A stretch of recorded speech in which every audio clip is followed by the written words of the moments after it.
Breaking news. মধ্যপ্রাচ্যের উত্তেজনা এখন চরম শিখরে। গতরাতে ইসরায়েলের বাণিজ্যিক রাজধানী তেল আবিবের ওপর নজিরবিহীন ক্ষেপণাস্ত্র হামলা চালিয়েছে ইরান। আকাশ প্রতিরক্ষা ব্যবস্থা আয়রন ডোম ফাঁকি দিয়ে বেশ কিছু ব্যালিস্টিক মিসাইল সরাসরি আঘাত হেনেছে জনবহুল আবাসিক এলাকায়।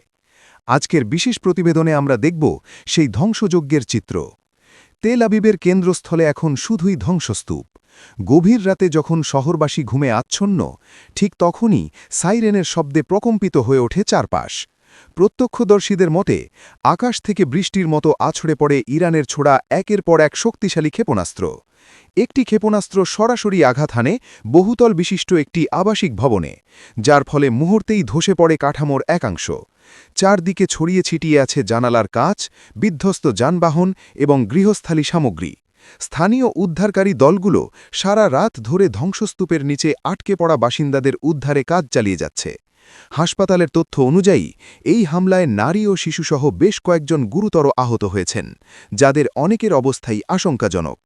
এদিকে এই হামলার পর তেল আবিবের বাসিন্দাদের মধ্যে চরম আতঙ্ক বিরাজ করছে। নিরাপত্তার খাতিরে অনেক পরিবারকে বাংকারে আশ্রয় নিতে দেখা গেছে।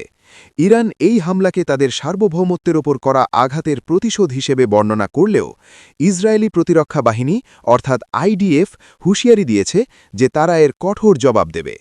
আন্তর্জাতিক মহলে এই ঘটনা বড় ধরনের যুদ্ধের আশঙ্কা তৈরি করেছে। তেল আবিবের সাধারণ মানুষ এখন কেবল ধ্বংসস্তূপের সামনে দাঁড়িয়ে দীর্ঘশ্বাস ফেলছেন, অনিশ্চিত এক ভবিষ্যতের কথা ভেবে। তেল আবিব থেকে এখন পর্যন্ত পাওয়া খবর এগুলোই। পরবর্তী আপডেট পেতে আমাদের সাথেই থাকুন।